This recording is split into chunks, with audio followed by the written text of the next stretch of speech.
ഒരുപാട് കോൾസ് വരും, ഇനി ഒരുപാട് സിനിമകൾ വരും, അങ്ങനത്തെ ഒക്കെ ഒരു മെന്റാലിറ്റി അല്ലെങ്കിൽ ഒരു തെറ്റായ ഒരു ചിന്താഗതി നമ്മളുടെ നാട്ടുകാർക്ക് തെറ്റായ ഉണ്ടെന്ന്. ഒരു ചിന്ത. അടുത്ത സിനിമ എപ്പോഴാ എന്നായിരിക്കും അതെ. ബേസിക്കലി ചോദിക്കുന്ന അടുത്തൊരു ക്വസ്റ്റ്യൻ. ഉം. അപ്പം ചേട്ടൻ സിനിമയിൽ എത്തുന്നതിന് മുന്നേ ഒരു സ്ട്രഗിൾ ഉണ്ടായിരുന്നു, ചേട്ടൻ്റെതായ ഒരു രീതിയിലുള്ള ഒരു ചെറുതായിട്ടുള്ള സ്ട്രഗിളോ എന്തെങ്കിലുമൊക്കെ കാണുമല്ലോ. അപ്പം അതെ. ഇപ്പോഴെന്താണത് ബേസിക്കലി ഇപ്പം ഇത്രയും സിനിമകളുടെ ഭാഗമായി, ഇത്രയും നല്ല സിനിമകളുടെ ഭാഗമായി ഈ ഒരു പോയിന്റിൽ നിൽക്കുമ്പം ചേട്ടനെ സംബന്ധിച്ച് നെക്സ്റ്റ് ഇപ്പോഴത്തെ ഒരു സ്ട്രഗിൾ എന്താണ്? അല്ലേ, അത് ഞാൻ സിനിമയിൽ എത്തുന്നവരെ അച്ഛൻ്റെ ആയിരുന്നു സ്ട്രഗിള്.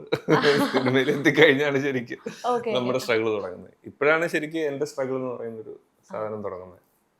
ഇപ്പം എന്ന് വെച്ച് കഴിഞ്ഞാൽ നമുക്ക് നല്ല സിനിമകളുടെ ഭാഗമാകുക എന്നുള്ളതാണ്.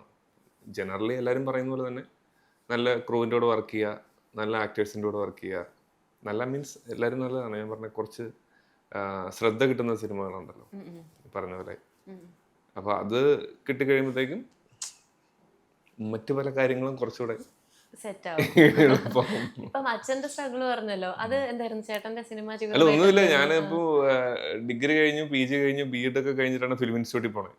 അപ്പൊ 10, 28, 29 വയസ്സ് വരെ ഓരോരുത്തരുടെ ചെലവിന് കൊടുക്കുക, അവന്റെ സ്കൂൾ ഫീസ് അടയ്ക്കാന്നൊക്കെ പറയുന്ന ഒരു സ്ട്രഗിൾ ഉണ്ടല്ലോ. Okay okay okay. അത് അങ്ങനെ